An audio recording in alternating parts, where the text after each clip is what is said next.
মারহাবা কর। একদিন মাটির ভিতরে হবে ঘরে মন আমার, কেন বান্ধ দালান ঘর রে মন আমার, কেন বান্ধ দালান ঘর। আপনারা বলেন মাটির ভিতরে যে ঘরটা হবে সেই ঘরটার নাম কি? আসতে কয় আরো জোরে কোন সেই ঘরটার নাম কি? তাহলে কবরের কথা স্মরণ করে একটু মোহাব্বতে আমার সাথে বলার চেষ্টা করবেন। একদিন মাটির ভিতরে হবে ঘর রে মন আমার, কেন বান্ধ দালান ঘর রে মন আমার, কেন বান্ধ দালান। প্রাণ পাখি উড়ে যাবে পিঞ্জর ছেড়ে, ধরা দমে সবই রবে তুমি যাবে চলে। বন্ধু বান্ধব যত মাতা পিতা তারা সুত, বন্ধু বান্ধব যত মাতা পিতা তারা সুত, সকলেই হবে তোমার পর রে মন আমার, কেন বান্ধ দালান ঘর রে মন আমার, কেন বান্ধ দালান ঘর। একদিন মাটির ভিতরে হবে ঘর রে মন আমার, কেন বান্ধ দালান ঘর। দেহ তোমার চর্ম চর গলে পচে যাবে, শিরায় উপশিরা গুলো ছিন্ন ভিন্ন হবে। দেহ তোমার চর্ম চর গলে পচে যাবে, শিরায় উপশিরা গুলো ছিন্ন ভিন্ন হবে। দণ্ড মেরু দণ্ড সবই হবে খণ্ড খণ্ড, দণ্ড মেরু দণ্ড সবই হবে খণ্ড খণ্ড। পরে রবে মাটি রয় উপর রে মন আমার, কেন বান্ধ দালান ঘর রে মন আমার, কেন বান্ধ দালান ঘর। মুসলমান শুনো শুনো রে, একটা ইমানদার বান্দা দুনিয়ার কোনো স্বাভাবিক মানুষের মতো মারা যায় না। একটা ইমানদার বান্দা দুনিয়ার অস্বাভাবিক কোনো মরণ পায় না। কত মানুষ তো কাপ্তান বাজার এলাকায় মারা যায়, বাটার পুকুর পার এলাকায় মারা যায়, মারা যাওয়ার সময় বড় কষ্ট পায়, বড় কষ্ট পায়, বড় কষ্ট পায়। না না না, আমার আল্লাহ তাআলার ইমানদার বান্দা দ্বারা, মুমিন বান্দা দ্বারা, ওই বান্দারা কষ্ট পায় মরবে না। ওই বান্দাদেরকে আমার আল্লাহ তাআলা বড় নূরানি একটা মরণ দান করবে, যেই মরণে বান্দা কোনো কষ্ট অনুভব করবে না।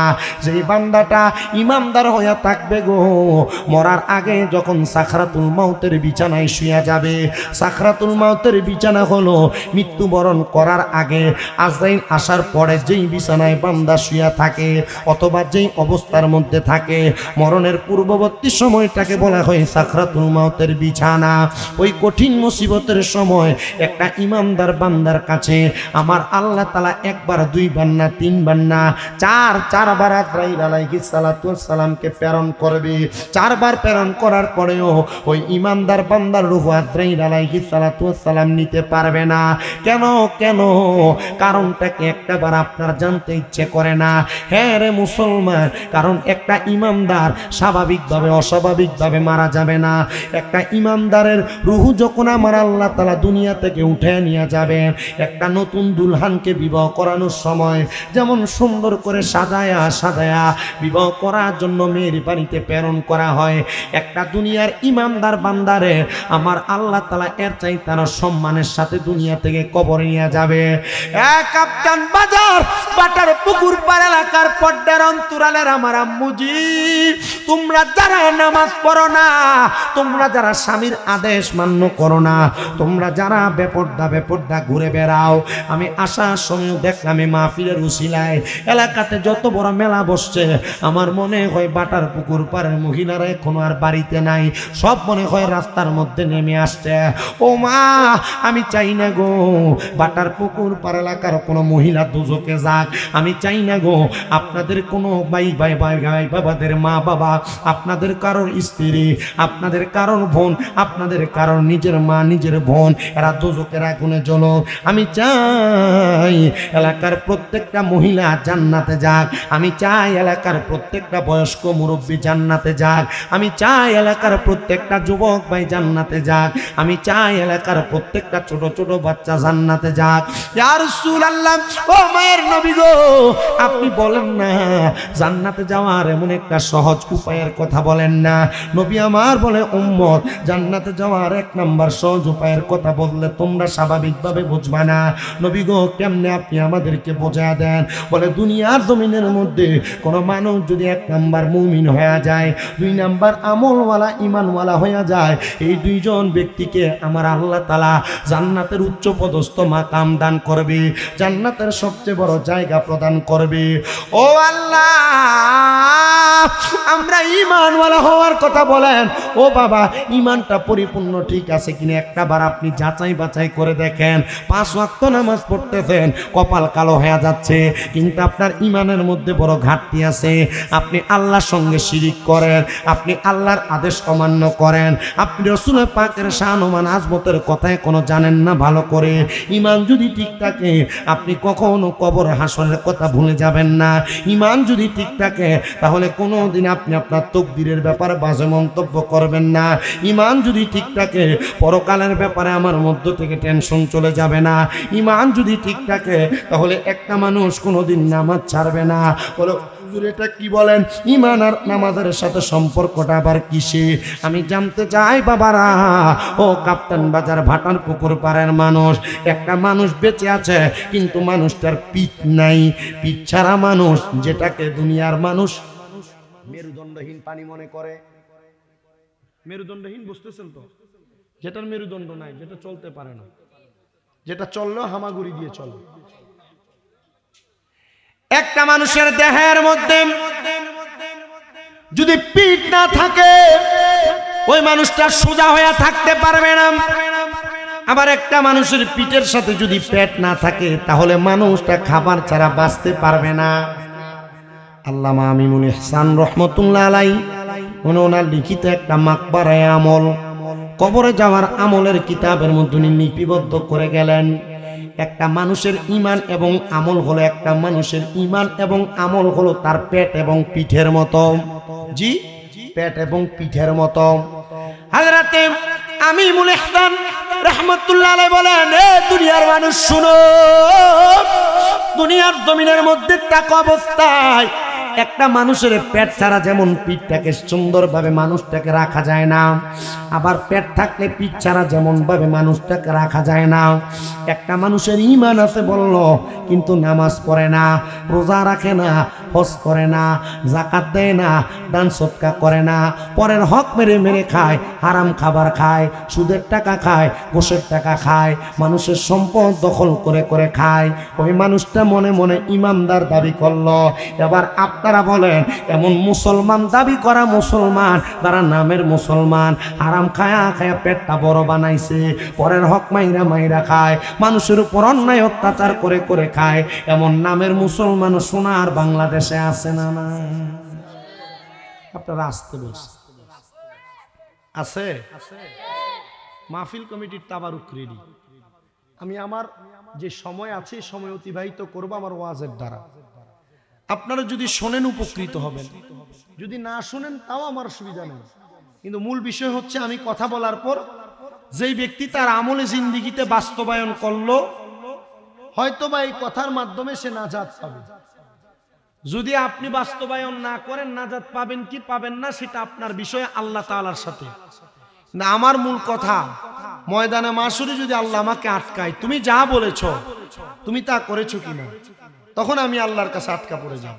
তবে এতটুক বিশ্বাস অন্তরে রাখতে পারি, ভাটার পুকুর পাড়ের জান্নাতের বাগান মাহফিলে আপনারা যারা বসেছেন, মা বোনেরা যারা পর্দার অন্তরাল থেকে শুনছেন, আপনারা যদি মনোযোগ লাগায়া এ বয়ান শ্রবণ করার পর আপনার ঈমান এবং আমলে দুইটাকে পরিপূর্ণ করতে পারেন, আমরা বিশ্বাস রাখি আমাদেরকে জান্নাত দিবেন একজন, তিনি কে? মারহাবা। কথা কোথায় ছিল? ঈমান এবং আমল। ঈমানওয়ালা ব্যক্তি কোনোদিন নামাজ ছাড়ে না, ছাড়ে? এখন আমি প্রশ্ন করি, আপনারা যারা ভাটার পুকুর পাড়ের মাহফিলে বসছেন, কয়জন এশারের নামাজ পড়ছেন? জবাবের বেলায় কম পাওয়া যাবে। তাহলে ওয়াজ মাহফিলই চলবে না, নামাজি হওয়া লাগবে। কথা বলেন না? আমার মুসলমান ইমানদার শুনো, এই ঈমান এবং আমল দিয়া একটা মানুষ আমার আল্লাহ তাআলার দরবারে কত দামি হয়। আমার আল্লাহ তাআলা ঘোষণা করে, উলাইকা হুম খায়রুল বারিয়া। যারা ঈমান এবং আমল এই দুইটাকে সুন্দর করতে পারে, এরা হলো আমার আল্লাহ তাআলার কাছে সবচাইতে ভালো মানুষ, সবচাইতে ভালো বান্দা। নচেত দুনিয়াতে যত রকমের ভালো মানুষ তোমরা দেখো, এদেরকে আমার আল্লাহ তাআলা ভালো বলেন নাই। ঈমানের ধনে যারা ধনী, আমলের ধনে যারা ধনী, আমার আল্লাহ তাআলা তাদেরকে ভালো বলেছেন। এখন আমি যদি আপনাদেরকে প্রশ্ন করি, হ্যাঁ বাটার পুকুর পাড়ের মানুষ আমল আর ঈমানের ধনী ধনী হয়ে গেলাম, তাহলে তো আল্লাহ তাআলা মনে হয় আমাদেরকে জান্নাত দিয়া দিবে? না না না রে বাবা, জান্নাতে তো সোজা না। আল্লাহ জানায়া দেয়, বান্দা লা ইয়াস্তাউই আসহাবুন নারি ওয়া আসহাবুল জান্নাহ। জান্নাতি এবং জাহান্নামীর একরকম নয়, জান্নাত এবং জাহান্নাম দুইটা একরকম নয়। আল্লাহ কি বলেন? বলে হ্যাঁ, আসহাবুল জান্নাতি হুমুল ফাইজুন। যারা জান্নাতি তারা হলো সফল কাম। হুজুর ঈমান ঠিক, আমল ঠিক, তাহলে আমরা সবাই তো জান্নাতে চলে যাব? না না না, জান্নাত অনেক পরের স্টেশন। আমাদের জন্য সর্বপ্রথম ইন্তেকাল করার পরে আমাদের যে প্রথম মাকাম, সেই মাকামের নাম হলো কবর। ওই কবরের পরে হাসর, হাসরের পরে মিজান, মিজানের পরে ফুলসেরাত, ফুলসেরাত পাড়ি দেওয়ার পরে আমার আল্লাহ তাআলা বান্দাটারে জান্নাতে দিবে না জাহান্নামে দিবে, বান্দারে পরিচয় করা দিবে। তো আসেন বাবা, ওই জান্নাত পর্যন্ত পরিচয়টা আমি আপনাদেরকে দেওয়ার চেষ্টা করব। আপনারা সবাই কবরের ব্যাপারে জানেন। দুনিয়ার জমিন থেকে কবরে যাওয়ার পর প্রথম যেই রাত্রিটা হবে, একটা বান্দার জন্য সবচাইতে ভয়ঙ্কর রাত্রি হবে। ওই কবরে একটা মানুষকে দেওয়ার পরে যখন মানুষ ওই কবরের কাছ থেকে তাল কিনার তাল বিয়া পরে কবরের কাছ থেকে চলে যায়, তখন ওই কবরের মধ্যে দুইজন ফেরেশতা আগমন করে। দুইজন ফেরেশতা, মুনকার নাকির সম্মানিত দুইজন ফেরেশতা। আমরা একটা ভুল তথ্য জানি, ফেরেশতাদের নাম মুনকার নাকির না। এই মুনকার নাকির শব্দটার অর্থ হচ্ছে সম্মানিত দুইজন ফেরেশতা। ওই দুইজন ফেরেশতা যখন একটা বান্দার কবরে আসে, সর্বপ্রথম রে কোন মুমিন বান্দা যদি ওই দুইজন ফেরেশতাকে দেখে নেয়, মুমিন বান্দাটা ওই কবরের মধ্যে সুন্দর অবস্থায় থাকে। মুমিন বান্দাকে কোনো প্রশ্ন করা লাগে না, কোনো সওয়াল করা লাগে না। কারণ কি? কারণ কি? কারণ মুমিন বান্দাটা যখন ওই কবরের মধ্যে থাকে, আর ওই দুইজন ফেরেশতা সম্মানিত মুমিন বান্দার কাছে আসার পরে তাকে দেখা যায় মুমিন বান্দার চেহারাটা বড় নূরানি, মুমিন বান্দার চেহারাটা বড় সুন্দর। ওই বান্দার কপালের মধ্যে বড় সুন্দর সুন্দর দাগ দেখা যায়। ওই বান্দাটার চেহারার মধ্যে বড় নূরানি একটা পাওয়ার দেখা যায়। কাপ্তান বাজার এলাকার মুরব্বী বাবা গো, পর্দার অন্তরালের মা, শুনো শুনো, অন্তরের কান লাগায়া গো, তোমরা যারা এই শীতের সময় বড় কষ্ট করে ঠান্ডা পানি দিয়া ওযু বানাও, তোমরা যারা তোমাদের মুখের মধ্যে পানি নিয়ে গড়গড়া করো, তোমরা যারা তোমাদের কপাল থেকে তোমাদের থুতনি পর্যন্ত, দুই কানের মাগবাড়া পর্যন্ত তোমরা ধৌত করো, হাতগুলার মধ্যে শিনশিনে ঠান্ডা পানিগুলা লাগায়া দাও, পায়ের মধ্যে ঠান্ডা পানিগুলা লাগায়া দাও, তোমাদের বড় দাম রে দাম, বড় সম্মান কি জানো? ওই কবরে যাওয়ার পর ওই কবর বড় অন্ধকার, ওই কবরে কোনো আলো বাতাসের ব্যবস্থা নাই, কিন্তু বান্দা দুনিয়াতে 5 ওয়াক্ত নামাজের পূর্বে ওই ওযু করার কারণে আমার আল্লাহ তাআলা ওই নামাজি বান্দার চেহারার মধ্যে একটা নূরের আলো জ্বালায়া দিবে। আপনারা সুবহানাল্লাহ বলতে বকিলা সুবহানাল্লাহ। নূরের আলো জ্বালায়া দিবেন নামাজিদের চেহারায়। যদি কালাও হয়, কালা চেহারা ব্ল্যাক আর কি একবারে কালো, কিন্তু এই নামাজি বান্দার চেহারায় যে নূরের আলো প্রজ্বলিত হবে, এটা দুনিয়ার কোন সৌন্দর্য যেটা বিউটি পার্লারে যায় ফাউন্ডেশন লাগিয়ে করে ওইটা না, এটা নামাজিদেরকে ওযুর মাধ্যমে সেই সুন্দর নূরানি চেহারা করে যাওয়া হবে। সুবহানাল্লাহ পড়েন না? এই মুসলমান শুনো, কিন্তু যদি কোনো বেনামাজি ওই কবরে যায়, ওই কবরে যাওয়ার পরে বান্দার কবরে যখন মুনকার নাকির উপস্থিত হয়ে যাবে, ওই বান্দাটা মুনকার নাকির ফেরেশতাদেরকে দেখলে বান্দা ফেরেশতা নাকি তখন চিনতে বড় কষ্ট হয়ে যাবে, বড় ভয় পাবে। ওই ভয় লয়া বান্দা কবরের জিন্দেগিটা কাটাইয়া যাবে। এবার বান্দার কবরের পরে একটা স্টেশন আসবে যেটার নাম হাসরের ময়দান। আমি স্বাভাবিক আপনাদেরকে একটু বর্ণনা দিয়ে শোনার চেষ্টা করেন। রাহমাতুল লিল আলামিন নবী আল্লাহর কোরআন থেকে বান্দাদেরকে হাসরের ময়দানের অবস্থা সম্পর্কে জানায়। 1 নাম্বার, হাসরের ময়দানের জমিনটা হবে তামা দিয়া তৈরি, তামা। ওই তামা দিয়া তৈরি হাসরের ময়দানটার মধ্যে আমার আল্লাহ তাআলা প্রজ্বলিত হাবিয়া জাহান্নামের আগুন জ্বালায়া দিবেন। ওই হাবিয়া জাহান্নামের আগুন যখন জাহান্নামের মধ্যে জ্বলবে, ফুলসিরাতের মধ্যে জ্বলবে, ওই হাসরের ময়দানের মধ্যে জ্বলবে। হাসরের ময়দানের মধ্যে একটা বান্দা দাঁড়ায়া থাকবে 1 শ্রেণীর, আরেক শ্রেণীর বান্দা দাঁড়ায়া থাকবে, 3 শ্রেণীর বান্দা দাঁড়ায়া থাকবে, 4র্থ শ্রেণীর বান্দা দাঁড়ায়া থাকবে। নবী গো, তারা কারা? এদের পরিচয়টা তুমি আমাদেরকে জানিয়ে দাও। নবী বলে 1 শ্রেণীর মানুষ থাকবে যাদের ঘাম থাকবে তাদের হাঁটু পরিমাণ, আরেক শ্রেণীর মানুষ থাকবে যাদের ঘাম থাকবে তাদের নাভি পরিমাণ, আরেক শ্রেণীর মানুষ থাকবে যাদের ঘাম থাকবে যাদের গলা পরিমাণ, আরেক শ্রেণীর মানুষ থাকবে যারা ঘামের সাগরের মধ্যে সাঁতার কাটবে। নবী কারা? বলে হাসরের ময়দানে যেই মানুষগুলা উদিত হবে প্রত্যেকটা মানুষের এমন অবস্থা হবে, ও মায়ার নবী গো, ওই হাসরের ময়দানে তো মানুষগুলা তো কষ্ট সহ্য করতে থাকতে পারবে না। বলে থাকতে পারো কার না পারো, দুনিয়ার জিন্দেগি মোতাবেক একটা মানুষকে সারা জীবন ওই জায়গার মধ্যে অতিবাহিত করা লাগবে না। কিছু সময়ের জন্য আমার আল্লাহ তাআলা হাসরের ময়দানে বান্দার ভালো মন্দের হিসাবের জন্য উপস্থিত করবে।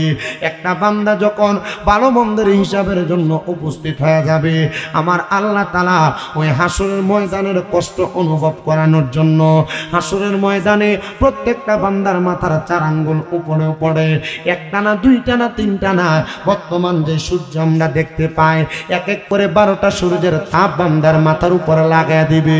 হুজুর কি বলেন? স্বাভাবিক কোনো গরম বাতাস লাগলে আমরা থাকতে পারি না, আর সূর্য বুঝে আমাদের মাথার উপর তাপ দিবে, আমাদের শরীর তো গলে একবার নিস্তেজ নিশ্চিন্ন হয়ে যাবে। হ্যাঁ, কাপ্তান বাজারের বাটার পুকুর পাড়ের মানুষ শুনো, শুনো রে, যখন বান্দার মাথার উপরে 12 সূর্যের তাপ পড়তে লাগবে, বান্দা হাই হুতাশ আফসোস আফসোস করতে থাকবে, বান্দার মগজ গইলা গইলা বান্দার কানের ছিদ্র দিয়া বের হতে লাগবে, বান্দার শরীরের চামড়া গুনা পর্যন্ত গনে গনে পড়ে যাবে। ওই বান্দা বড় কষ্ট পাবে, ওই বান্দা বড় কষ্ট পাবে। আল্লাহ শুধু বান্দা কষ্ট কষ্ট কষ্ট নিয়ে কে হাসরের ময়দানে থাকবে? বলে না রে না, ওই হাসরের ময়দানে বান্দা শুধু এই কষ্টটাই অনুভব করবে না। ওই বান্দাটা হাসরের ময়দানে যখন উঠবে তার শরীরে কোনো জামা থাকবে না, অহংকারের পোশাক, সুন্দর পাঞ্জাবি, মাথায় পাগড়ি, মুখে দাঁড়িয়ে আছে। আমি অহংকার করে রাস্তা দিয়ে হাঁটলে আমি মানুষের সঙ্গে কথা বলি না, আমার অহংকারের চাদর আমার শরীরে থাকবে না, আমার অহংকারের পোশাক আমার শরীরে থাকবে না। যে সাদা কাপড় দিয়া 3 টুকরা দিয়া পুরুষকে 5 টুকরা দিয়া মহিলার বিদায় দিব, ওই কাপড় হাসরের ময়দানে থাকবে না। প্রত্যেকটা মানুষ, সন্তান, বাবা মা, আত্মীয় স্বজন সবাই একবারে বিনা কাপড়ে উলঙ্গ অবস্থায় হাসরের ময়দানে উঠবে। ওই হাসরের ময়দানে যখন বান্দা উঠবে রে, প্রত্যেকটা মানুষ উপরের দিকে তাকিয়ে থাকবে, একজন আরেকজনের দিকে তাকাইতে পারবে না। বলে কারণ কি? বলে সে তার নিজের আমল আখলাক নিয়ে নফসি নফসি করবে। সন্তানকে, বাবাকে কেউ কাউকে চিনবে না। ও নবী, আমরা বড় গুনাহগার, আমরা বড় বদকার, আমরা বড় সিয়াকার, আমরা বড় বেনামাজি, আমাদের পেটের মধ্যে কত মানুষের হকের খানা আছে। ও নবী গো, এমন কষ্ট তো আমরা বান্দা উম্মতে মুহাম্মদী সহ্য করতে পারবো না। নবী বলে শোনো, যদি তুমি ঈমানওয়ালা হও, যদি তুমি আমলওয়ালা হও, আজান দেয়, বয়স এখনো বাকি, এখনই নামাজ পড়বো নাকি? না না না, যখন কোনো বান্দা নামাজি ঈমানওয়ালা হয়ে যায়, আমার নবী কয় পুরা হাসরের ময়দানে মানুষ কষ্ট পাবে।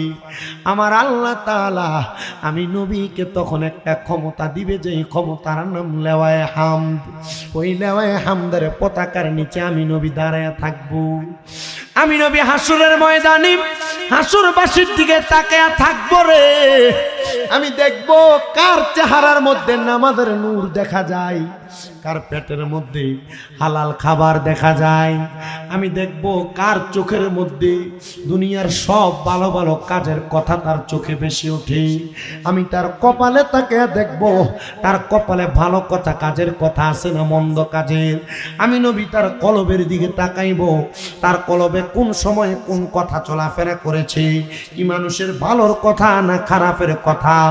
আমি তাকায়া তাকায়া দেখতে দেখতে যখন দেখব এই উম্মত আমি নবীর আদেশ মেনেছে, আমি নবীর কথা শুনেছে, আমি নবীর পথ মতে চলেছে, তখন আমি নবী রাহমাতুল লিল আলামিন নবীজি ওই উম্মতটাকে তার ডান হাতের মধ্যে ধরে আমি নবী লাওয়ায়ে হামদের যে পতাকার নিচে আমি থাকব, ওই পতাকার নিচে সেই উম্মতকে আমি নবী আইনা দাঁড় করায়া দিব।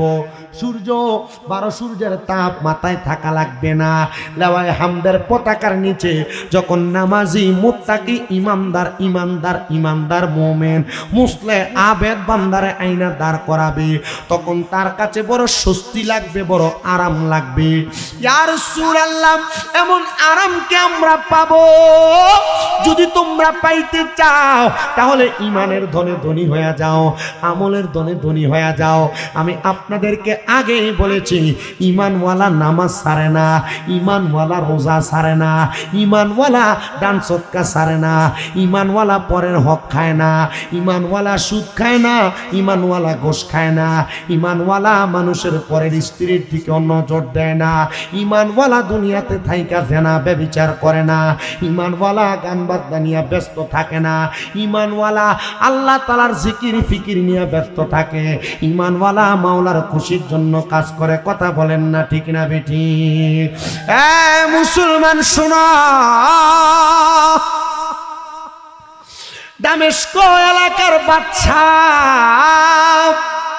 উনি বলে, আমার অনেক অনেক অনেক প্রজারা আমার কাছে আইসা শুধু বলে, ও বাদশা আপনার রাজ্যে যে আমরা বসবাস করি, আমাদের কাছে কোনো টাকা নাই, আমাদের কাছে কোনো করি নাই, আপনি একটা ব্যবস্থা করে দেন না, আমরা যেন মানুষের কাছ থেকে বেশি বেশি সম্পদ ইনকাম করতে পারি।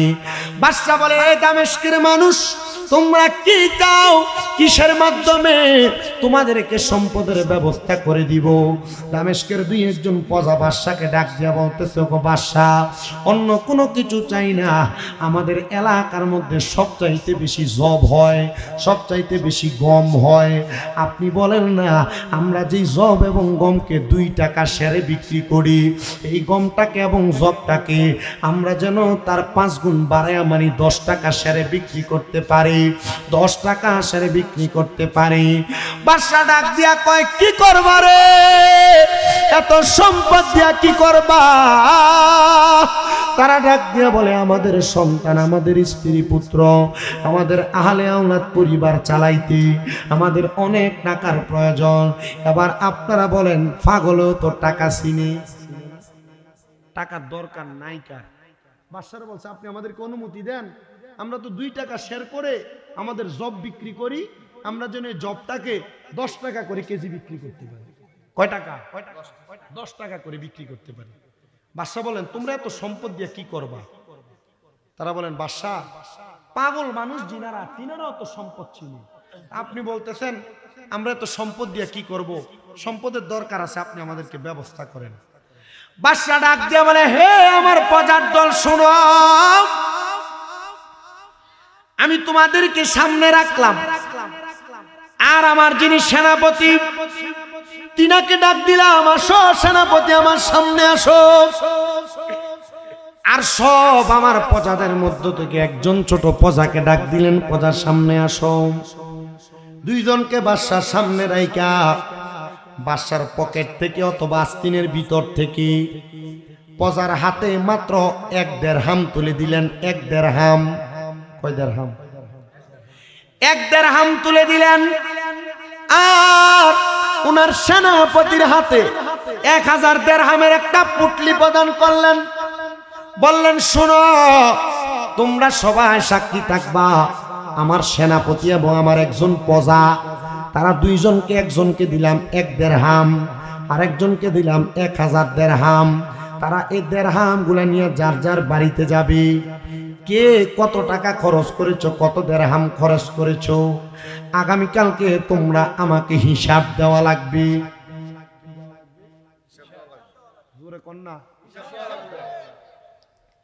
তোমরা আমাকে হিসাব দেওয়া লাগবে। সবাই বলে, বাদশা কখন? বলে, আগামীকালকে আসরের নামাজের পরে তোমরা আমার কাছে আসবা, আমরা এই হিসাবটা সবার কাছে মিটমাট করে দিব, মীমাংসা করে দিব। সবাই আগমন করলেন। আর এসে দেখেন প্রজাটা একবারে মুখটা গোমরা করে দাঁড়ায় আছে, কিন্তু তারে দেখা বাদশা মুস্কি মুস্কি হাসতেছে। আর সেনাপতির চেহারা বড় সুন্দর। আগের দিনে 1000 দিরহাম পায়া পরিবারকে নতুন জামা কাপড় কিনে দিছে, 1000 দিরহাম পায়া ভালো ভালো খাবার খাইছে, রাত্রবেলা আরামে আরামে ঘুমটো সুন্দর হয়েছে। এই জন্য সেনাপতি মুস্কি মুস্কি হাসতেছে। কিন্তু যাকে বাদশা 1 দিরহাম দিলেন, ওই লোকটা মনটা বেজার করে দাঁড়ায় আছে। সমস্ত দামেস্কের মানুষ বাদশার সামনে দাঁড়ায় আছে। বাদশা ওনার যত উজির আছেন, প্রজা আছেন, তাদেরকে দিয়া বড় একটা চুল্লির মধ্যে আগুন ধরায়া, আমরা যে কড়াই বলিয়া অথবা আমরা যে তাওয়া বলি, তাওয়া পরোটা সেক দেওয়ার জন্য, ওই বাদশা ডাক দিয়ে কয়ে, জগতের মানুষ, আমি এবার একটা বড় তাওয়াই দিলাম আগুনের উপরে, ওই তাওয়াইটার বড় গরম করলাম। ডাক দিয়ে বললাম, আমার প্রজা শুনো, তোমার গতকালকে 1 দিরহাম দিলাম, এই তাওয়াইয়ের উপরে তুমি দাঁড়াইবা, দাঁড়াইয়া তোমার 1 দিরহামের হিসাব দিবা। প্রজার চোখের পানি ফালায়া কই, আমার তো মাত্র 1 দিরহাম, হিসাব দিতে আমার বেশি সময় লাগবে না।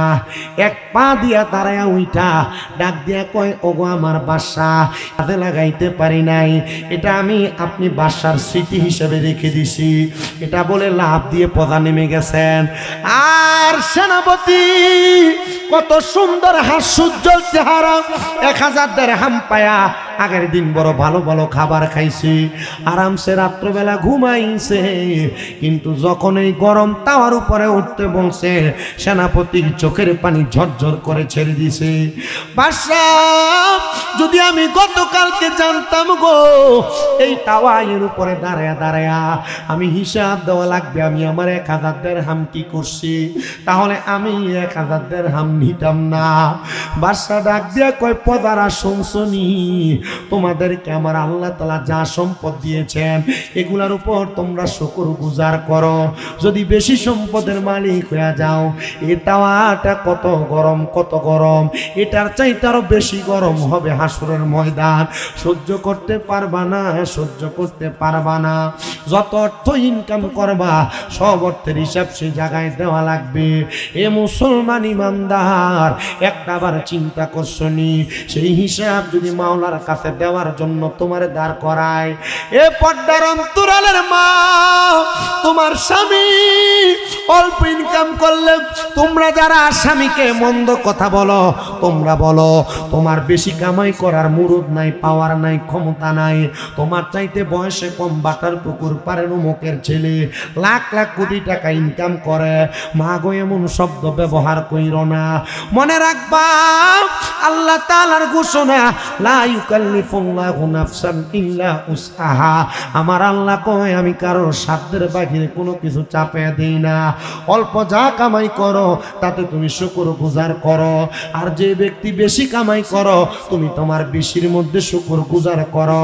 তবে বেশি সম্পদের মায়ায় পইরা যারা নামাজ ছেড়ে দাও, বেশি সম্পদের মায়ায় পইরা যারা রোজা ছেড়ে দাও, বেশি সম্পদের মায়ায় পইরা যারা আল্লাহ তাআলার জিকির আজকার ভুলে যাও, আল্লাহর কোরআন তেলাওয়াত করে ভুলে যাও, মনে রাখবা ওই দামেস্কের বাদশার সেনাপতি যেমন ভাবে হিসাবটা দিতে তার কষ্ট হয়েছে, কান্না করেছে, তোমরা হাসরের ময়দানে কান্না করবা। তোমার সন্তান তোমার উপার্জিত অর্থ আহার করেছে, কিন্তু তোমার সন্তান তোমার পাশে দাঁড়াবে না। সন্তান বলবে আমার বাবা হিসেবে ওনার দায়িত্ব ছিল আমাকে খাওয়ানো, হালাল খাওয়াইলো না হারাম খাওয়াইলো এটা আমার দেখার বিষয় না, উনি ওনার জবাব দিবে। এ বাবা, কোন সন্তানের জন্য হারাম খাও, কোন সন্তানের জন্য পরের হক মাইরা খাও, সুদের টাকা ঘুষের টাকা দিয়া সন্তানরে দামি বিল্ডিং বানাইয়া দিয়া যাও, সন্তানরে বেশি পড়ালেখা করানোর জন্য হারাম টাকা অর্জন কইরা সন্তানরে বিদেশ নিয়ে দামি দামি স্কুল মাদ্রাসা কলেজ ইউনিভার্সিটিতে পড়াও। না না না রে না, এমন অর্থ হারাম টাকা দিয়া সন্তানকে বড় শিক্ষিত ডিগ্রিওয়ালা বানাইলে এই ডিগ্রি দিয়া কবরে কোনো কাম হবে না। এবার আপনারা বলেন, কবরে কাজ করার জন্য আমরা সবাই আল্লাহ তাআলার কাছ থেকে ডিগ্রি অর্জন করার দরকার আছে না নাই? ওই ডিগ্রিটার নাম হলো ঈমান আর আমল। কষ্ট হয় আপনাদের? আমার কাছে সবচেয়ে ভালো লাগে, গত বছরও যে আসছি আপনাদের স্টেজে আপনারা মুরব্বীদেরকে আমি দেখেছি, মারহাবা পড়েন। বহু এলাকায় মাহফিল কমিটি মাহফিলের আয়োজন করে এরা নিজেরাই মাহফিলে থাকতে পারে। আপনারা মাহফিল কমিটি সবাই আছেন, এটা আমার কাছে ভালো লাগছে। এলাকার মুরব্বী যারা আছেন আপনারা আছেন, এটা ভালো লাগছে। মেলা বাজার দোকানপাটে তারা থাকবে, এটা তাদের স্বাভাবিক বিষয়। কিন্তু যারা আল্লাহ তাআলা যে আমাদেরকে ইন্তেকাল করাবেন, আমরা যে মারা যাব, মারা যাওয়ার পর কবরে যাব, এই কথা কি সত্য নাকি মিথ্যা? ওয়াজ শুরু করার আগেই বলছিলাম জায়গা বড় করে দেন। গত বছরও বলছিলাম জায়গা বড় করে দেন, বড় করছেন কিন্তু বিছায়া দেন নাই। যদি বিছায়া আগেই দিতেন তাহলে মানুষ আর দাঁড়ানোর জায়গা পাইতো না, মানুষ বৈশা যেত। আমি তো চিনি আর দেখতেছি এখন কারা কারা পুরা ওয়াজ শোনে, আর তাবারুকের ফুটলাটার ফাটি কোনটা এটারও আইলে দেখা যাইব আর চিনা যাইব। তো ইজ্জত বাঁচানোর জন্য হইলো তাবারুকের সময় সামনে একবারে অতি সন্নিকটে আইসা পড়ো, বৈশা যাও, ইনশাআল্লাহ আল্লাহর কোরআন রসুলে পাকের হাদিস মোতাবেক আমাদের যে সাফান লাগবে না। এই জায়গা বইয়া গরম করছে শীতের দিনে, আমার কাছে গরম লাগে কিন্তু এরার কাছে ঠান্ডা লাগে। যেমনি আছেন এমনি থাকেন, আলহামদুলিল্লাহ। দেখবেন তাবারুকের সময় ইন্ডিয়া ফাঁকও থাকতো না। মারহাবা কন। একদিন মাটির ভিতরে হবে ঘরে মন আমার, কেন বান্ধ দালান ঘর। রে মন আমার, কেন বান্ধো দালান ঘর। আপনারা বলেন মাটির ভিতরে যেই ঘরটা হবে সেই ঘরটার নাম কি? আস্তে কয়, আরো জোরে কোন, সেই ঘরটার নাম কি? তাহলে কবরের কথা স্মরণ করে একটু মোহাব্বতে আমার সাথে বলার চেষ্টা করবেন। একদিন মাটির ভিতরে হবে ঘর, রে মন আমার, কেন বান্ধো দালান ঘর, রে মন আমার, কেন বান্ধো দালান। প্রাণ পাখি উড়ে যাবে পিঞ্জর ছেড়ে, ধরা দমে সবই রবে, তুমি যাবে চলে। বন্ধু বান্ধব যত, মাতা পিতা তারা সুত, বন্ধু বান্ধব যত, মাতা পিতা তারা সুত, সকলেই হবে তোমার পর, রে মন আমার, কেন বান্ধো দালান ঘর, রে মন আমার, কেন বান্ধো দালান ঘর। একদিন মাটির ভিতরে হবে ঘর, রে মন আমার, কেন বান্ধো দালান ঘর। দেহ তোমার চর্ম চর গলে পচে যাবে, শিরায় উপশিরা গুলো ছিন্ন ভিন্ন হবে। দেহ তোমার চর্ম চর গলে পচে যাবে, শিরায় উপশিরা গুলো ছিন্ন ভিন্ন হবে। দণ্ড মেরু দণ্ড সবই হবে খণ্ড খণ্ড, দণ্ড মেরু দণ্ড সবই হবে খণ্ড খণ্ড। পরে রবে মাটি রয় উপর, রে মন আমার, কেন বান্ধো দালান ঘর, রে মন আমার, কেন বান্ধো দালান ঘর। আমার কাপ্তান বাজার এলাকার বাটার পুকুর পাড়ের মানুষ,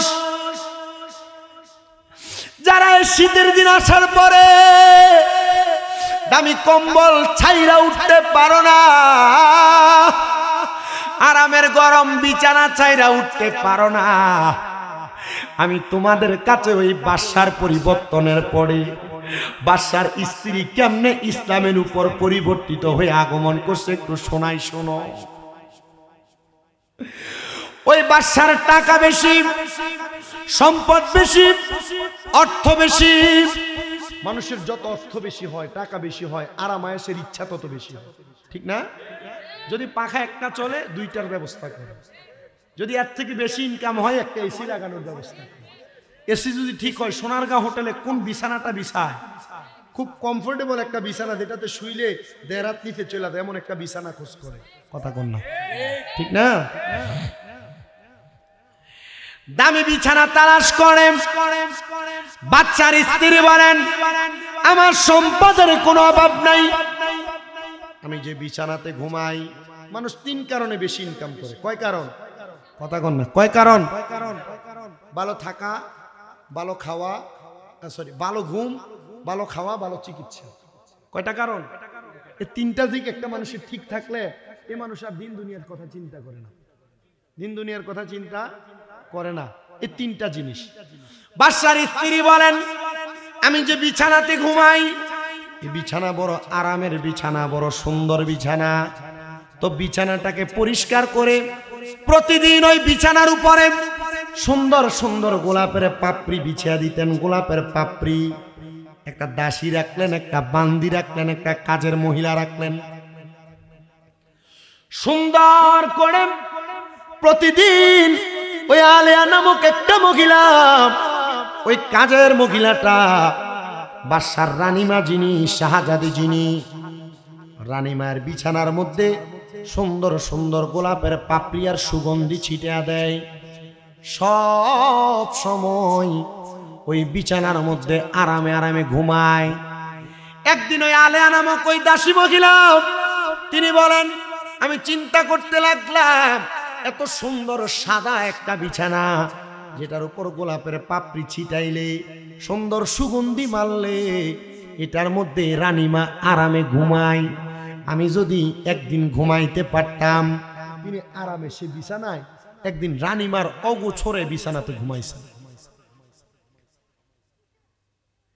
এই অগোছরে বিছানাতে ঘুমানোটা রানী এসে দেখছেন। দেখা দুইজন রাজকর্তা অথবা কর্মীকে ডাক দিলেন, এ কাজের মহিলাকে নিয়ে যাও আর পুরো এলাকার মানুষকে খবর দাও যে রানীমায়ের বিছানা সুগন্ধি এবং আরামদায়ক বিছানাতে ঘুমানোর কারণে কাজের এই দাসী বান্দি মহিলা আলেয়ার শাস্তি হচ্ছে আমরা দুইজন তাকে চাবুক দিয়ে আঘাত করব। চাবুক দিয়ে আঘাত করার সময় তার দুই হাত পেছনে বাঁধা থাকবে, পাগুলা বাঁধা থাকবে। এলাকার সব মানুষ আগমন করলেন। সবার সামনে ওই কাজের মহিলাটার শরীরের মধ্যে চাবুক দিয়ে আঘাত করা হচ্ছে। একটা না যোহর থেকে আসর পর্যন্ত ওই মহিলাটার, ওই কাজের মেয়েটার শরীরের মধ্যে চাবুক দিয়ে মারা হচ্ছে। এমন টাইমে বাদশার রানী ওনার রাজপ্রাসাদ থেকে আসরের সময় বের হয়েছেন দেখার জন্য। আয়সা দেখতেছে ওই আলেয়া নামক মহিলাটা, যিনি কাজের মহিলা, তার পুরা শরীরের মধ্যে চাবুক দিয়ে আঘাত করতে করতে আর রক্তগুলা জমিনে ঝরে ঝরে পড়ে গেছে। এবার রানীমা তার হাতের লাঠি দ্বারা ওই কাজের মহিলার মাথাটা একটু নিচ থেকে উপরে তুললেন। আর রানীমার চেহারার দিকে তাকায়া কাজের মহিলাটা মুস্কি মুস্কি করে দাঁত দেখায়া দেখায়া হাসতেছে। আচ্ছা, জোহর থেকে আসর পর্যন্ত শরীরে আঘাত করা হইল, এ মহিলাটা যদি এভাবে হাসে আপনার কাছে কি মনে হবে? কি নির্লজ্জ, কি বেহায়া, কি নির্লজ্জ, কি বেহায়া। একটা অন্যায়ের কারণে তাকে এভাবে আঘাত করা হইল, কিন্তু সে এভাবে হাসতেছে। তোমার তো শরম নাই, তোমার তো লজ্জা নাই। রানীমা ডাক দিয়া বলেন, এ আমার কাজের দাসী, হে বান্দি, তুমি আমার রাজপ্রাসাদের মধ্যে কাজ করতে বড় সাহসিকতা দেখায়া তুমি যেহেতু আমার বিছানাতে শুইলা, তোমার এত কষ্টে আঘাত দিয়া দিয়া কষ্ট দেওয়া হচ্ছে, এখন দেখি তুমি মুস্কি মুস্কি হাসো। ওই আলেয়া নামক কাজের মহিলাটা ডাক দিয়া কই, শোনেন রানীমা, আমি এমনে এমনে হাসি না, আমি আপনার দূর কথা শুই না স্মরণ করে করে হাসি, আপনার দূর সময়ের কথা স্মরণ করে করে হাসি। রানীমা বড় অবাক হয়ে গেল। কি বলো?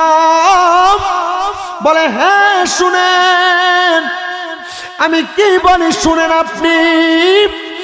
আমি আমার এই মায়ের জন্য, শাস্তির জন্য, আঘাতের জন্য কান্নাকাটি করি না, আমি কান্নাকাটি করি আপনার জন্য আফসোস করে করে মুস্কি মুস্কি হাসি।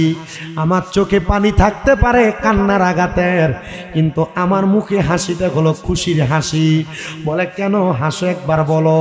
কয়, আগে আমার হাতের বান ছুটিয়া দেন। হাতের বান পায়ের বান ছুটিয়া দাঁড় করাইছি। ডাক দিয়া কয়, এ রানীমা, এলাকারে মানুষকে কেন আনছে?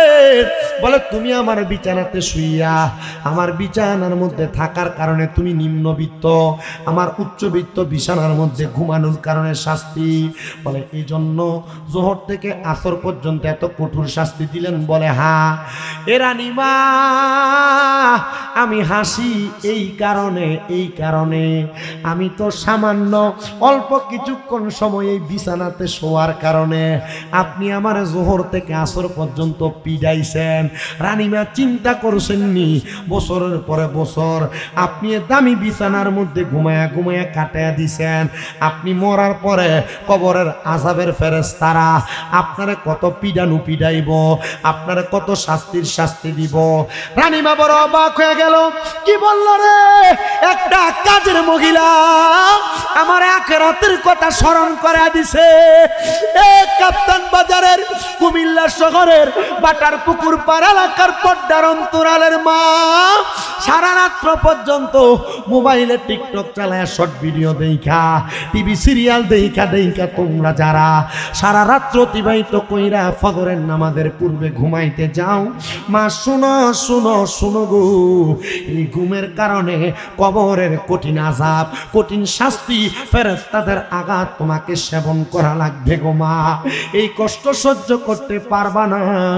ও পর্দার অন্তরালের আমার আম্মুজিরা, আমি তোমাদের কাছে আবদার করি গো মা, তোমরা যদি চাও গো, তোমরা তোমাদের দুনিয়ার জমিনে ইবাদত দিয়া তোমাদের মা তোমাদের বাবার জান্নাতি বানাইতে পারবা। আহারে বাটার পুকুর পাড়ের গুরুস্থানে, কাপ্তান বাজারের গুরুস্থানে কত মানুষ জাহান্নামের আগুনে জ্বলতাছে। এই জাহান্নামের আগুনে জ্বলার অন্য কোনো কারণ না, কোনো কারণ হলো তারার সন্তান। মনে রাখবেন রে বাটার পুকুর পাড়ের মানুষ, একটা সন্তানের নেক কাজের কারণে একটা মা বাবা জান্নাতে যায়, একটা সন্তানের বদ কাজের কারণে তাদের মা বাবা দোজখে যায়। এমন কোন কর্ম কইরো না রে, তোমার যেই কর্মের কারণে তোমার মা দোজখের আগুনে জ্বলবে, তোমার বাবা দোজখের আগুনে জ্বলবে। আমি আপনাদেরকে আরো সুন্দর সুন্দর দিয়ে একটা ওয়াকিয়া শোনাইলে আমার মনে হয় আপনারা আমার ওয়াজটা বুঝবেন।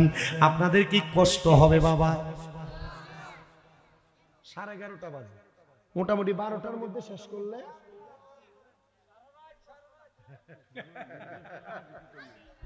চিন্তা করতেছে। আচ্ছা কমু কমু কমু মারহাবা কোন তো মা, তো আমার ওয়াজটা কেমন হইতো? সভাপতি সাহেব আপনি কোন না, তার মানুষ বেশি জোরে করলে সমস্যা আসেনি।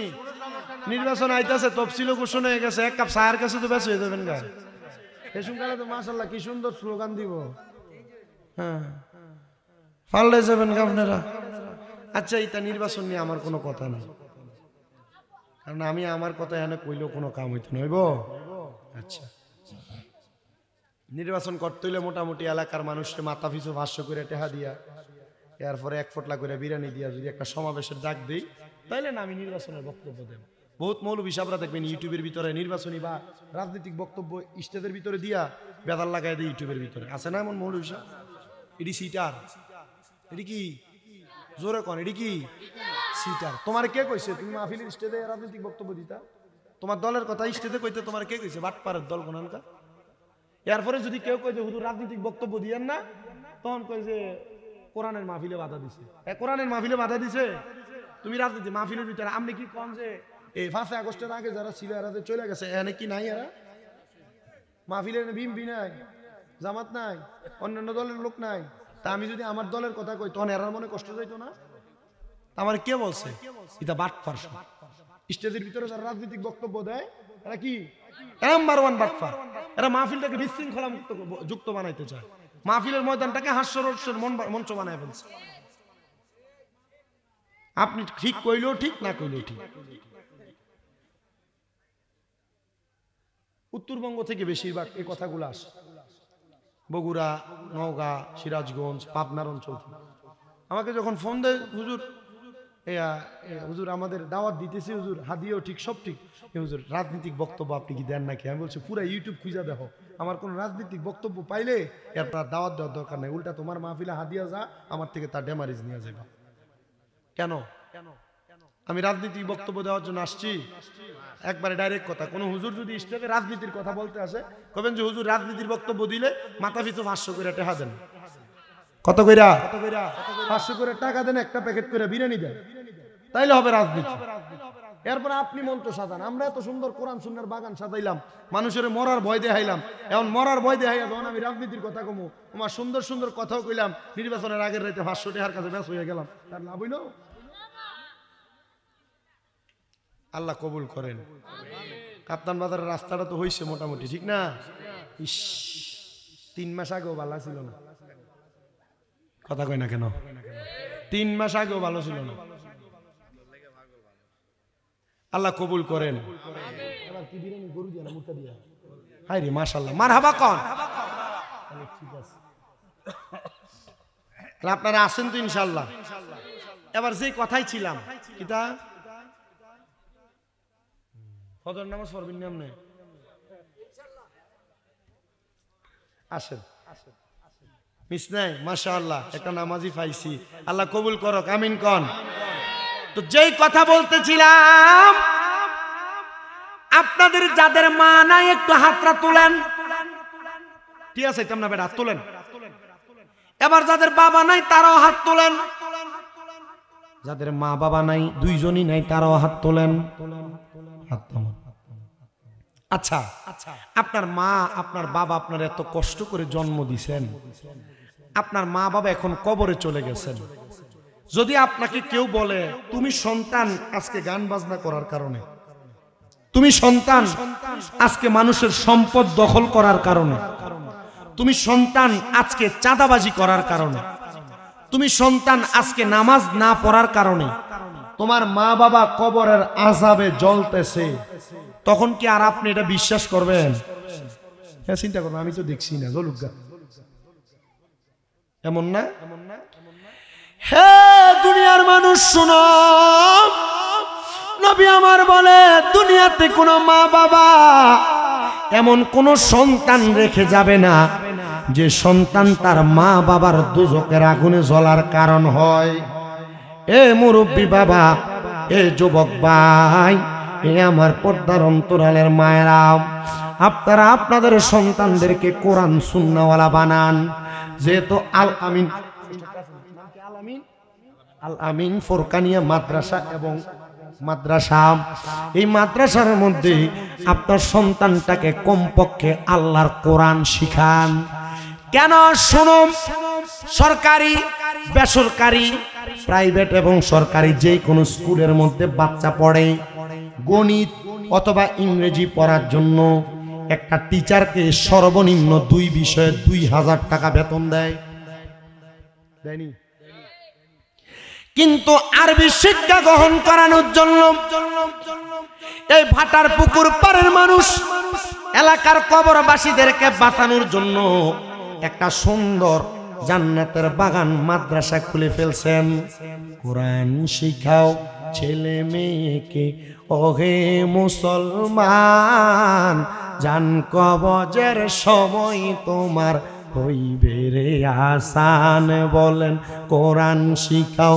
ছেলে মেয়েকে ওহে মুসলমান জান কবজের সময় তোমার হইবে রে আসান একটি ছেলে আলেম হলে পড়বে কোরআন মৃত্যু কালে বলেন বারাইতে হুজুর দিয়ে দোয়া করা মা বাবা লাগিয়া কথা বলেন না কেন আপনি আমারে নিয়ে দেন না 500 টাকা হাদিয়া দেন না আমি বারাইতে হুজুর আমার আগে আপনি দোয়া করলে দোয়া কবুল হবে হুজুরদের কি দিয়ে করায় মানুষ ওলামায়ে কেরাম আল্লাহরে ভয় করে এই জন্য এর থেকে বেশি না আমি বারাইতে আপনি যদি আলেম হন কোরআন শিখে আপনি গাড়ি চালাতে পারবেন না কোরআন শিখে ডাক্তারি করতে পারবেন না কোরআন শিখে আপনি ইঞ্জিনিয়ারিং করতে পারবেন না কোরআন শিখে অ্যাডভোকেট হইতে পারবেন না সাংবাদিক হইতে পারবেন না সবই তো পারবেন তো আপনি শিখবেন না কেন এজন্য হাদিস শরীফ বলে একটি ছেলে আলেম হলে পড়বে কোরআন মৃত্যু কালে হায়রে দূর হবে বিয়াদবে শয়তান থাকবে রে ঈমান দূর হবে বিয়াদবে শয়তান থাকবে রে ঈমান জান কবজের সময় তোমার হইবে রে আসান বলেন কোরআন শিখাও ছেলে মেয়েকে ওহে মুসলমান জান কবজের সময় তোমার হইবে রে আসান গত বছর বইলা গেছিলাম আমার কুমিল্লা যে নূরপুরের মাদ্রাসার কথা আলহামদুলিল্লাহ এই বছর 5 জন পাগড়ি পাবে মারহাবা কয় না তো 5টা ছেলে হেফজ শেষ করবে এইবার শেষ করে ফেলছে এখন শোনাইতেছে রমজানের আগে আমার মাদ্রাসার আরো 8 থেকে 9 জন বাচ্চা হেফজ শেষ করবে আলহামদুলিল্লাহ পরে কাপ্তান বাজারের একটা বাচ্চা আমার মাদ্রাসায় গত বছর এখান থেকে যাওয়ার পর পরে আলহামদুলিল্লাহ আমি নিয়ত করছি আমার প্রত্যেকটা ছাত্রকে কোরআনে হাফেজ বানায়া আমি দেশ বিদেশের খেদমতে কোরআন সুন্নাহর খেদমতে ছাড়বো ইনশাআল্লাহ আর জোরে পড়েন ইনশাআল্লাহ আপনারা আমার কথার একটু জবাব দিয়েন কালকেও 3 মাহফিল কিন্তু কালকে বাদ মাগরিব ওই যে কসুয়া এশারের পরে 9টা থেকে এটা হচ্ছে বরুড়া বাতেশ্বর 11টা এসে বরুড়া মোহিতপুর এই 3 মাহফিলের এক সীমাবদ্ধতা, আমার শরীরে কুলাইতে হবে, একটু ওয়াজ করি, একটু মনোযোগ দিয়া আমার কথার জবাবও দিয়ে আমার সাথে গায়েনও। আরে একটি মেয়ে আলেমা হলে আরে পড়বে কোরআন মৃত্যুকালে, বলেন একটি মেয়ে আলেমা হলে আরে পড়বে কোরআন মৃত্যুকালে, হাহা দূর হবে বিয়াদবে শয়তানে থাকবে রে ঈমান, দূর হবে বিয়াদবে শয়তানে থাকবে রে ঈমান, জানে কবজের সময় তোমার হইবে রে আসান, বলেন কোরআন শিখাও ছেলে মেয়েকে ওহে মুসলমান, কোরআন শিখাও ছেলে মেয়েকে ওহে মুসলমান, জানে কবজের সময় তোমার হইবে রে আসান। একটা সন্তান কোন অপকর্ম, কোন গুনার কাজ, কোন বেহায়াপনা, গান বাজনা, হারাম কাজ, চুরি চামারি করা, ওই সন্তানটার অপকর্ম, পরের হক দখল করে খাওয়া, এই কর্মগুলার কারণে তার বাবা জাহান্নামী, তার মা জাহান্নামী। এ পর্দার অন্তরালের মা, তোমরা যারা আমার বয়ান শ্রবণ করো গো, আমি স্বামী দাদা তোমাদেরকে বইলা দিয়া যাই, তোমরা মেয়েদের কারণে, বেপর্দা চলার কারণে, তোমরা বেহায়াপনা করার কারণে তোমরা জাহান্নামের আগুনে দাও দাও করে নিজেও জ্বলবা, তোমার মা বাবার জাহান্নামের আগুনে জ্বালাইবা। হুজুর কেমনে গো? আমাদের তো জানতে বড় ইচ্ছা হয়।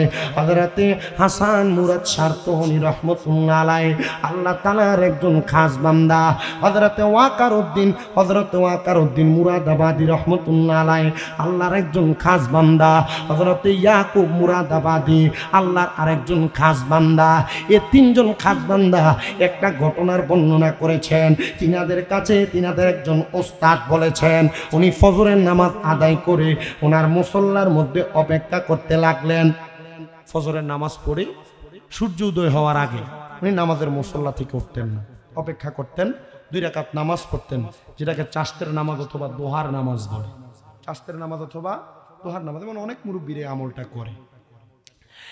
ওনারা বলেন জগতের মানুষ, তিনি ফজরের নামাজ পড়ে ওই দিন ওনার নামাজের মুসল্লার মধ্যে অপেক্ষা করতে লাগলেন সূর্য উদয় হওয়ার।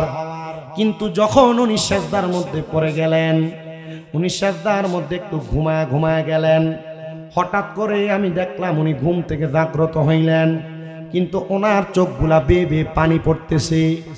তার মানে অস্বাভাবিক কোনো স্বপ্ন দেখেছেন, অস্বাভাবিক কোনো স্বপ্ন দেখেছেন। আপনারা অনেকে আপনাদের মা, আপনাদের বাবা, আপনাদের আত্মীয় স্বজন কি মারা গেছেন স্বপ্ন দেখেন না?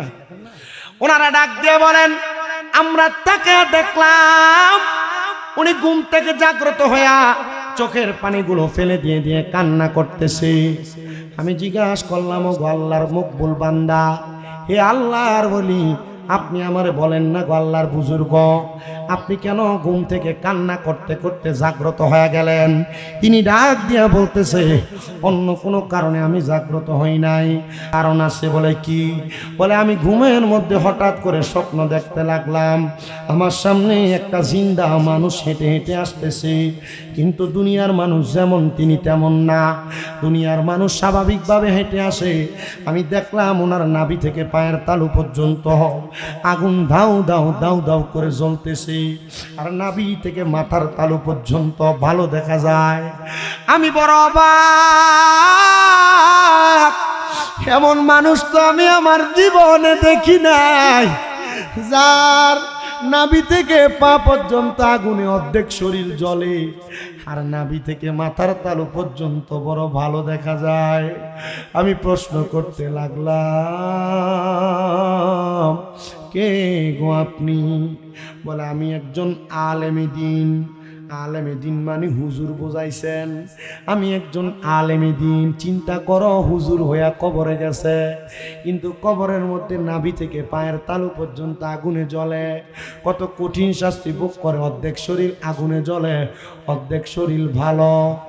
আমি ওনারে জিজ্ঞাসা করলাম, ও আলেমে দিন, আপনার কেন এমন অবস্থা? আপনি একবার বলেন।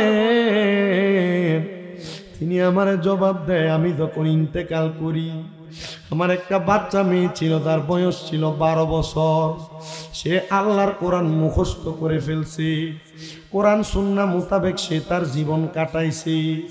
কিন্তু আমি যখন ইন্তেকাল করি, আমার স্ত্রীর গর্ভে একটা বাচ্চা ছিল, যার বয়স ছিল 8 মাস।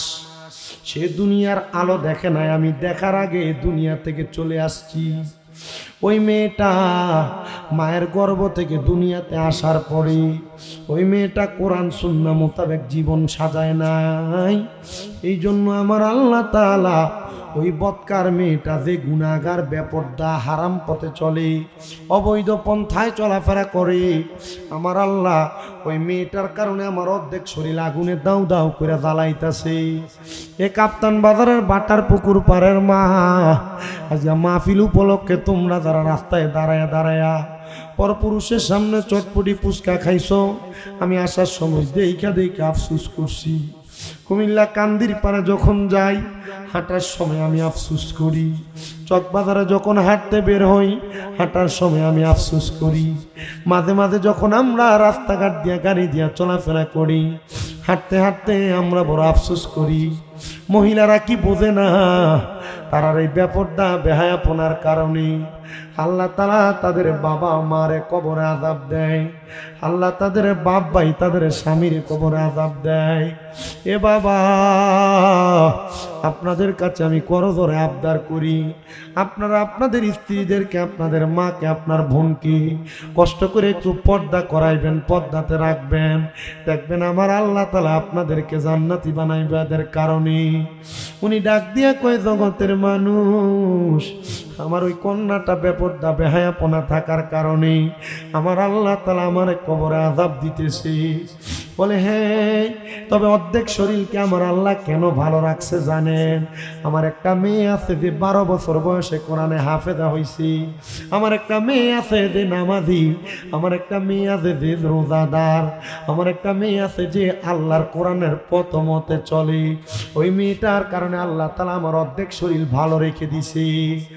উনি বলেন, আমি তালাশ করতে লাগলাম এই দামেস্ক এলাকার কোন মহিলারে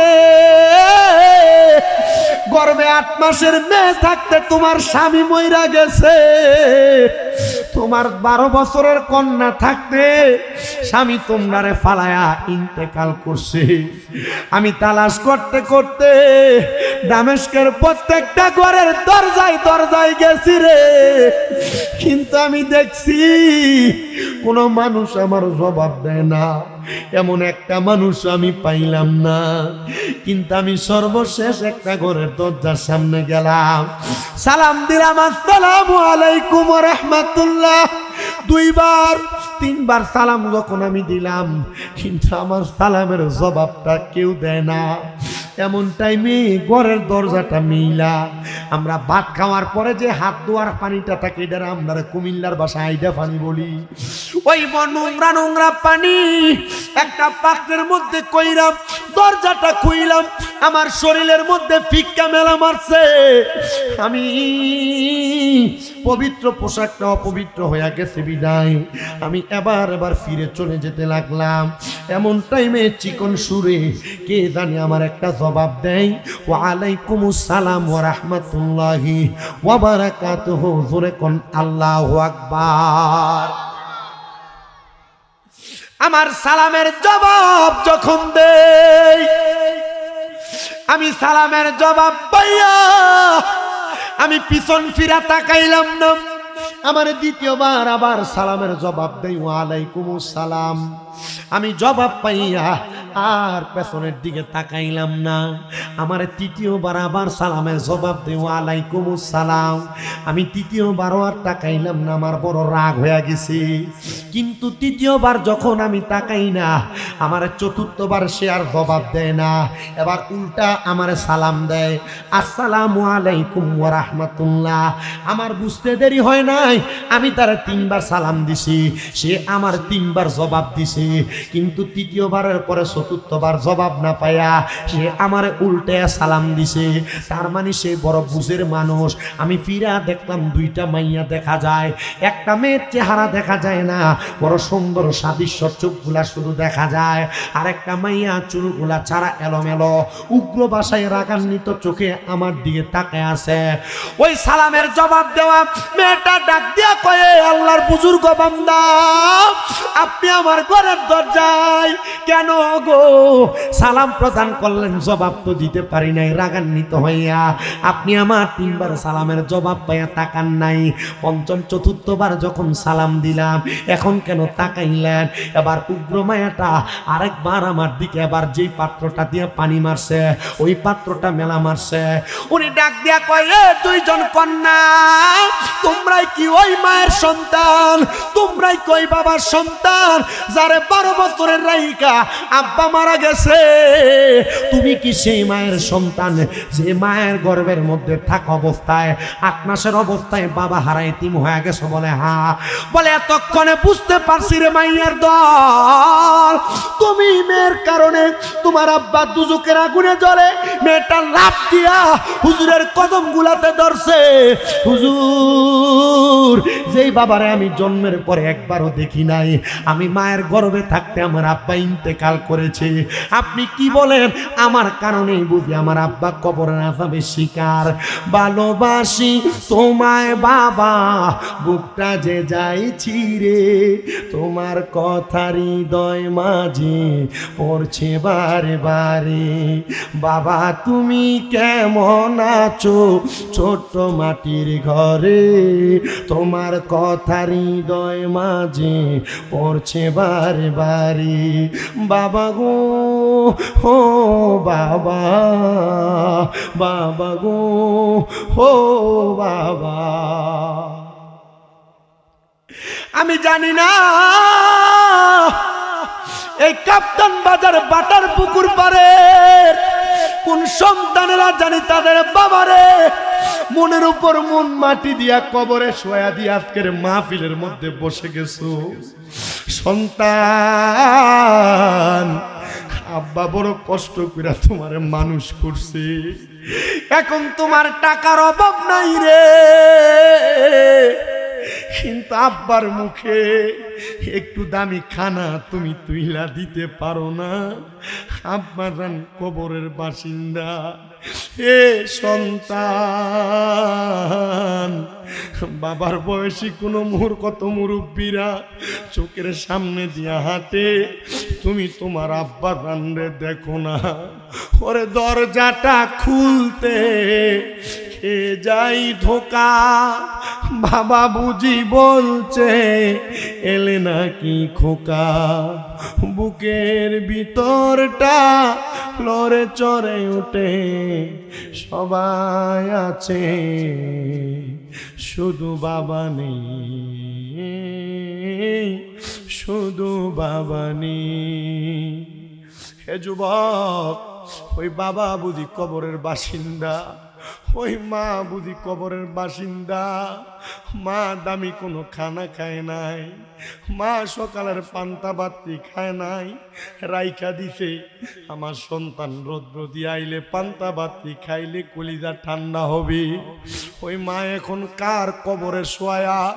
আজকে বাটার পুকুর পাড়ের মাহফিলে তোমরা বসত, আগে এক বেলা খানা না খাইলে মা বারবার বলতো সন্তান খাও না কেন, পেটটা দি পেটের সাথে লাইগা রইছে। এখন 2-3 বেলা খানা না খাইলেও কেউ একবার আয়া দিগায় না সন্তান খাও না কেন। আরে দিগাইব কে? মা তো কবরের বাসিন্দা। আরে নিজে না খেয়া কত খানা মা খাওয়াইছে, আজকে ওই মা কবরে। তোমার ঘরে কত মেহমান খানা খায়, কিন্তু তুমি তোমার মারে খানা খাওয়াইতে পারো না, খাওয়াইবা কেমনে মা কবরে? আল্লাহ যাদের মা কবরে, যাদের বাবা কবরে, আল্লাহ আজকের মাহফিলের উসিলায় মা বাবার কবর জান্নাতের বাগান বানায়া দেন। আল্লাহ মা বাবার কবর জান্নাতের বাগান বানায়া দেন। মাইয়া ডাক দিয়া কই, হুজুর আমি তো আব্বারে কোনোদিন দেখি নাই, আমার কারণে আব্বা কবরের আযাবে জ্বলতেছে। হুজুর বলেন না আমার আব্বা জানের কবরের আযাব আল্লাহ কেমনে মাফ করবি? হুজুর নসিহত করে, ও মেয়ে 5 ওয়াক্ত নামাজি হইয়া যাও, ও মেয়ে আল্লাহর দরবারে তওবা করো, দেখবা আমার আল্লাহ তাআলা তোমার আব্বারে মাফ করে দিবি। মেয়ে কই, আমি হুজুরের কথা শুই না, আমি 5 ওয়াক্ত নামাজ পড়তে লাগলাম, আমি পর্দা করতে লাগলাম। 1 সপ্তাহ পরে আবার ওই আলেমের কাছে আইসা প্রশ্ন করে, হুজুর এবার বলেন না, আমি তো আর আগের মতো উগ্র নাই, আগের মতো বেহায়াপনা করি না, আমার আব্বাজান কবরে কেমন আছে? হুজুরকে আমি তো স্বপ্ন দেখছি, আমি কেমনে তোমারে দেখাইতাম? বলে তবে একটা শর্ত, একটা সিস্টেম আছে, তুমি দেখতে পারবা। বলে কোন সিস্টেমে আপনি বলেন? বলে তুমি এখন থেকে আমি যে আয়াত তেলাওয়াত করছি আমার খুতবায়, অমিনাল লাইলি ফাতাহাজ্জাত বিহি নাফিলাতাল লাকা আসা আইয়াবাসাকা রাব্বুকা মাকামাম মাহমুদা। আল্লাহ কোরআনে বলেন তোমরা রাতের, আল্লাহ কোরআনুল কারীমে বলেন হাবিব আপনি রাতের কিছু অংশ তাহাজ্জুদের নামাজ পড়েন। যদি আপনি তাহাজ্জুদের নামাজ পড়েন অতি সত্বর আপনার মাকামে মাহমুদ প্রশংসার জায়গা দান করা হবে। নবী বলছে আল্লাহ আমার উম্মত যদি তাহাজ্জুদ পড়ে উম্মতের কি দান করবেন? আল্লাহ কয় আপনার উম্মত তাহাজ্জুদ পড়ে যা চাইবে উম্মতকে তা দেওয়া হবে। আমার নবী রাহমাতুল লিল আলামিন নবী ডাক দিয়া কয় উম্মত শোনো, ওই ব্যক্তিটা দুনিয়ার জমিনে যদি তাহাজ্জুদ আদায় করে কোনো মানুষ, ওই ব্যক্তির ঠিকানা আমি নবীর সাথে একই জান্নাতে থাকবে। ঠিক আল্লাহর বুজুর্গ বান্দা ডাক দিয়া বলতেছে হুজুর, ও হুজুর, ও হুজুর, বুজুর্গ মেয়েটা ডাক দিয়া বলে হুজুর এবার বলেন আমার আব্বা কবরে কেমন আছে? 1 সপ্তাহ থেকে নামাজ পড়ছে, রোজা রাখছে, সুন্দর ইবাদত করতেছে পর্দা করে। হুজুর কয় মা বাড়িতে যাও তাহাজ্জুদ পড়ো, তোমার আব্বা কেমন আছে? তাহাজ্জুদ পড়ে কান্নাকাটি করলে আব্বারে আম্মারে দেখতে পারবা। সুন্দর করে মাইয়াটা তাহাজ্জুদ নামাজ পড়া শুরু করছে। 3 দিন পর্যন্ত তাহাজ্জুদের নামাজ পড়া ওই আল্লাহর বান্দি যখন কান্না করে, মেয়েটা বলে আমি কান্না করতে করতে নামাজের মুসল্লাটার মধ্যে বেহুশ। এমন টাইমে দেখলাম আমার ঘরটা নূরের আলোতে ঝলমল ঝলমল করতেছে। মাথা উঠাইলাম, আলোর কারণে চোখ মেলতে পারতেছিলাম না। এমন টাইমে আমি জিজ্ঞাসা করলাম মান আনতা, কে আপনি? কে আপনি? আপনার পরিচয় কি? উনি আমার জবাব দেয় আমি হলাম তোমার আব্বা জান। তাকায়া দেখলাম বড় সুন্দর চেহারা, কোনোদিন তো আব্বার জন্মের পরে দেখি নাই। তাকে দেখলাম বড় নুরানি পোশাক পরা, সুন্দর দেহ। হুজুরের কথার সাথে এখন আব্বার দেখার সাথে তো মিলে না। ও আব্বা, আপনি না জাহান্নামের আগুনে জ্বলতেছিলেন, এখন কেন আপনার দেহটা বড় সুন্দর? আমার আব্বা জবাব দেয় মা অন্য কোনো কারণ না, অন্য কোনো কারণ না। তুমি মাহিয়া গত 1 সপ্তাহ নামাজ পড়া দোয়া করার কারণে আমার আল্লাহ আমি আব্বার কবর নাজাত দিয়া ভরপুর করে দিছি। এ কাপ্তান বাজার ভাটার পুকুর পাড়ের মানুষ, সন্তান নামাজ পড়া বইতো বাবা মার জন্য দোয়া করলে আমার আল্লাহ ওই মা বাবার কবরের আযাব মাফ করতে পারে। এই বিশ্বাস কার কার আছে? ডান হাত তুলে আমার আল্লাহরে দেখাও। আল্লাহ কবুল করেন, জোরে কোন আমিন। ওরে আসলেন নবী এই দরাতে রহমত বরকত নিয়ে, আসুন সবাই তাজিমে সালাম দেই ওই নবীরে ইয়া নবী। আল্লাহুম্মা আমিন। আলহামদুলিল্লাহি রাব্বিল আলামিন, আসসালাতু ওয়াসসালামু আলা রাসূলিহিল কারীম। রব্বানা যালামনা আনফুসানা ওয়া ইন লাম তাগফির লানা ওয়া তারহামনা লানাকুনান্না মিনাল খাসিরিন। রব্বানা ফাগফির লানা যুনুবানা ওয়া কাফির আন্না সাইয়্যাতিনা وتوفنا مع الأبرار মাবুদ ও দয়াল আল্লাহ একটু রহমতের নজর করে তাকিয়ে দেখেন আল্লাহ এই কুমিল্লা শহরের প্রাণকেন্দ্র কাপ্তান বাজার বাটার পুকুর পার আল আমিন ফুরকানিয়া মাদ্রাসার উদ্যোগে বাৎসরিক ওয়াজ ও দোয়ার মাহফিল সাজায়া এলাকার মুরব্বিনে কেরাম আলেম সমাজ দাড়ি পাকা মুরব্বী বাবারা যুবক নওজোয়ান ভাইয়েরা ছোট ছোট মাসুম বাচ্চারা পর্দার অন্তরালের আমার কত মা বোনেরা আল্লাহ জীবনের গুনাহ মাপ পাওয়ার আশায় গুনাহগার কাঙ্গালের বেশে দুইটা হাত বাড়াইছি আল্লাহ যার হাত তোমার দরবারে মায়া লাগে পছন্দ হয় ওই হাতের উসিলায় আমাদের প্রত্যেকের জীবনের গুনাহ তুমি মাফ করে দাও আল্লাহ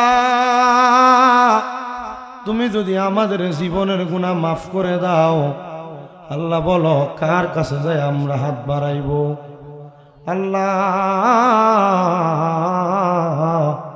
দুনিয়ার ভিক্ষুক এক দরজার মধ্যে ভিক্ষা না পাইলে আরেক দরজার মধ্যে যায় হাত বাড়ায় আল্লাহ আমরা যদি তোমার দরবারে মাপ না পাই বলো আমরা কার দুয়ারে যায় হাত বাড়াইয়া মাপ পাবো আল্লাহ ভিক্ষুকের এক দরজাতে ভিক্ষা না পাইলে আরেক দরজায় জায়গা আছে আল্লাহ তুমি ছাড়া আমাদের কোনো খোদা নাই আল্লাহ তোমার দরবারে ক্ষমা না পাইলে আমরা কার দরবারে ক্ষমা পাবো মাবুদ রাব্বুল আলামিন আল্লাহ তোমার রহমানুর রহিম নামের খাতিরে আমরার জীবনের গুনাহ মাফ কইরা আমরারে বেগুনাহ মাসুম বান্দা বানায়া দাও ও আল্লাহ আজকে জান্নাতের বাগানে যারা যারা হাত বাড়াইছে অনেকে আছে তাদের জগতে আব্বা নাই অনেকে আছে তাদের মা নাই অনেক সন্তান আছে মাও নাই বাবাও নাই একবারে এতিম আল্লাহ তাদের আম্মা আব্বার কবর জান্নাতের বাগান বানিয়ে দাও